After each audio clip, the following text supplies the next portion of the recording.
నారాయణగిరి, ముప్పారము, దేవునూరు, ఎర్రవెల్లి, కొత్తపల్లి, దేవునూరు గుట్టల చుట్టూ ఒక 6 గ్రామాలు ఉంటాయి. ఈ 6 గ్రామాలకు సంబంధించి ఈ 6 గ్రామాల మధ్యన దేవునూరు గుట్టలు ఉంటాయి. 1967లో మొట్టమొదటిసారిగా దాదాపు 3750 ఎకరాలు దాన్ని ఫారెస్ట్ యాక్ట్ 4 కింద, సెక్షన్ 4 కింద రిజర్వ్ ఫారెస్ట్గా డిక్లేర్ చేయాలని చెప్పి ఒక ప్రతిపాదన తయారు చేశారు. ఒక డ్రాఫ్ట్ నోటిఫికేషన్ తయారు చేశారు. కారణాలు ఏమిటో కానీ ఇప్పటి వరకు ఆ డ్రాఫ్ట్ నోటిఫికేషన్ ప్రచురణకు నోచుకోలేదు. ఇంతవరకు అఫీషియల్గా నోటిఫికేషన్ రాలేదు. ఈ 3750 ఎకరాలు ఆ రోజు నుంచి ఈ రోజు వరకు కూడా ఫారెస్ట్ శాఖ అధీనంలోనే ఉన్నవి. దీనిపైన రైతులందరూ నా దగ్గరికి వచ్చి ఫారెస్ట్ నోటిఫికేషన్ అంటే ఫారెస్ట్ డ్రాఫ్ట్ నోటిఫికేషన్ లేని, ఫారెస్ట్ డ్రాఫ్ట్ నోటిఫికేషన్లో లేని పట్టాభూములను కూడా ఫారెస్ట్ అధికారులు అధీనంలో పెట్టుకొని మమ్మల్ని వ్యవసాయం చేసుకొనివ్వడం లేదు. మేము పంటలు వేసుకుంటే మా పంటలను నాశనం చేస్తున్నారు, మా హద్దులను చెరిపేస్తున్నారు, సమస్య చాలా రోజులుగా ఉంది, మేము అవస్థలు పడుతున్నాము, దీన్ని పరిష్కరించాలని నా దగ్గరికి వచ్చారు. నేను ఆ నియోజకవర్గ ప్రతినిధిగా, ఆ రైతుల యొక్క ప్రతినిధిగా వాళ్ళందరినీ తీసుకొని నేను కలెక్టర్ గారి దగ్గరికి వెళ్ళాను.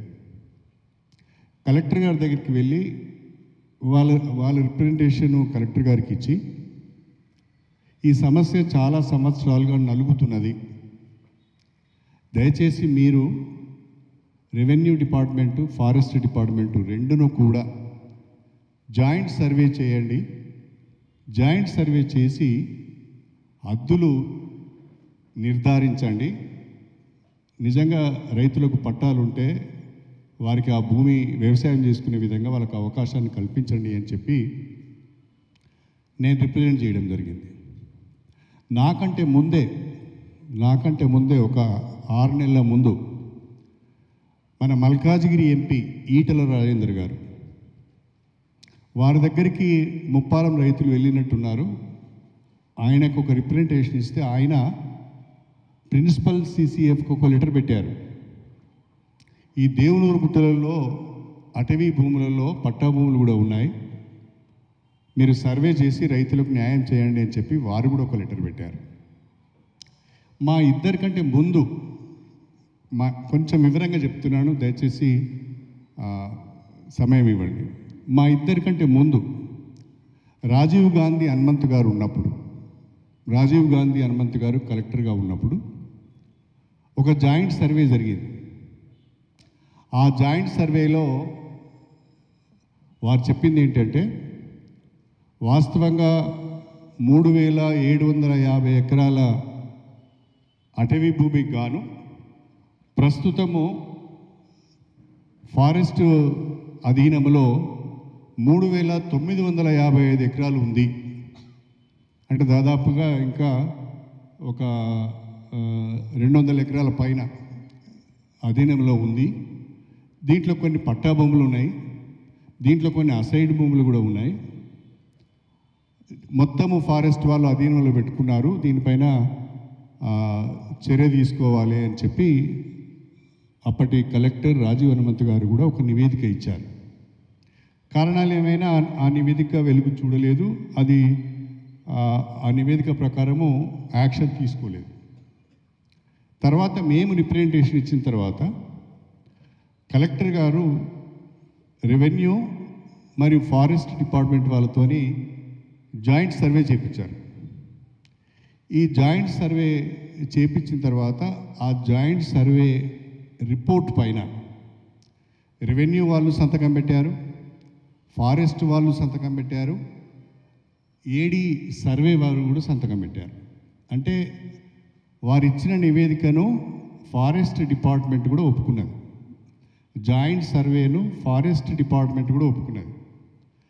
ఆ జాయింట్ సర్వేలో తేలింది ఏంటి అంటే మొత్తము 3,955 ఎకరాలు ప్రస్తుతము ఫారెస్ట్ డిపార్ట్మెంట్ వాళ్ళ అధీనంలో ఉంది. వాళ్ళ డ్రాఫ్ట్ నోటిఫికేషను 3,750 ఎకరాలు మాత్రమే.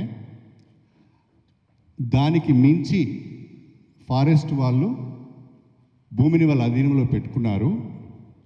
దానికి మించి డ్రాఫ్ట్ నోటిఫికేషన్కి మించి వాళ్ళు పట్టా భూములలో కూడా ట్రెంచ్లు కట్ చేసి ఇది మా భూమి మీరు రావద్దని రైతులను బుకాయిస్తున్నారు అని చెప్పి ఆ నివేదికలు ఇచ్చారు. తర్వాత కలెక్టర్ గారు, డిఎఫ్ఓ గారు అందరూ కూడా ఈ రిపోర్ట్ వచ్చిన తర్వాత సమావేశమై డిఎఫ్ఓ గారికి చాలా స్పష్టంగా చెప్పారు, ఇది జాయింట్ సర్వే రిపోర్టు, ఇప్పటికీ అనేక సంవత్సరాలుగా రైతులు నష్టపోతున్నారు. మీరు అనుకునే డ్రాఫ్ట్ నోటిఫికేషన్లో లేని భూములు ఏవైతే ఉన్నాయో, వేటికైతే పక్కా పాస్బుక్లు ఉన్నాయో ఆ రైతులను మనం వాళ్ళ ఎంజాయ్మెంట్ను మనం డిస్టర్బ్ చేయొద్దు, వాళ్ళని వ్యవసాయం చేసుకొని ఇవ్వాలని చెప్పి కలెక్టర్ గారు డిఎఫ్ఓకు స్పష్టంగా చెప్పారు. ప్రపంచంలో ఏ మూల ఏ క్షణం ఏం జరుగుతుందో వేగంగా తెలుసుకోవడానికి తొలి వెలుగు వాట్సాప్ ఛానల్ని ఫాలో చేయండి.